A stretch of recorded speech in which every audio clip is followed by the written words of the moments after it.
Hey, Mr. P here, and I'm excited to introduce you to a friend of mine. One that's going to help you to explain a lot of things. I know Mr. P sometimes has a hard time explaining things, and this tool is designed to help you.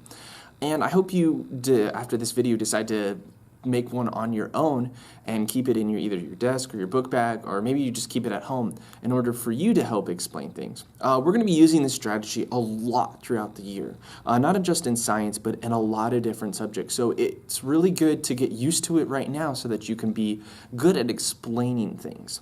Now I'll show you. Last year's class, they called this guy Mr. Illuminati, and it's funny because there's a little I right here, and that's why they called him that.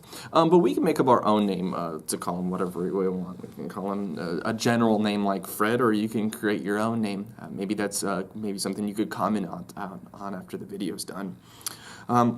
This guy is really good for helping us to explain things.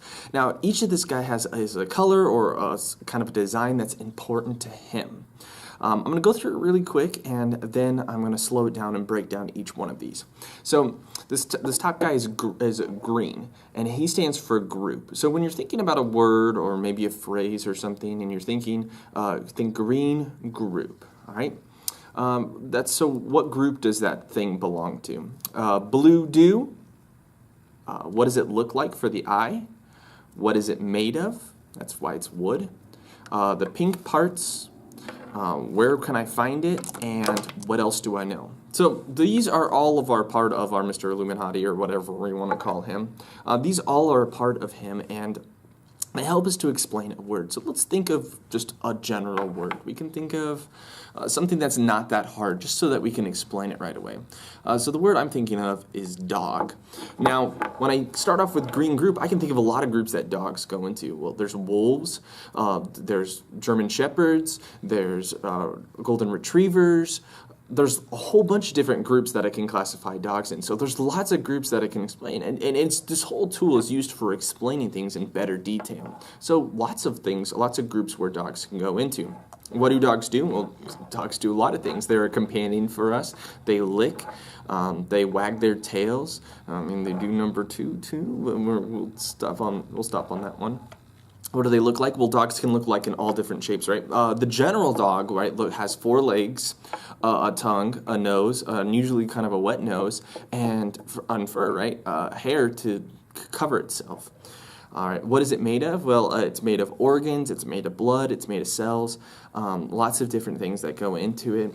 What are the parts of a dog? Well, the main parts of a dog, we would say, like the tongue, right? Because if you notice at least my dog, Gypsy, she loves to lick.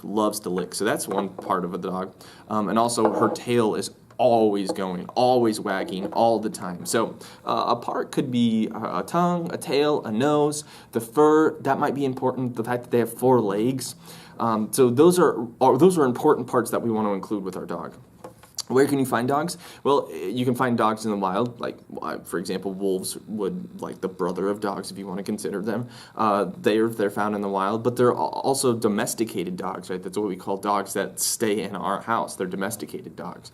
So dogs are at our house. You can find them at the Humane Society. Sometimes it's sad, but you can find them wandering around the streets. So there's lots of places that you can find dogs. And what else do I know about dogs? That dogs are man's best friend. And this is kind of the last one, is what else do I know? Is anything that you want to include about whatever you're talking about. All right, so let's go back to the top. So we used dog as an example, but we're going to try another one. All right, so we have green group, blue do, what does it look like, what is it made of, pink parts, white wear, and what else do I know?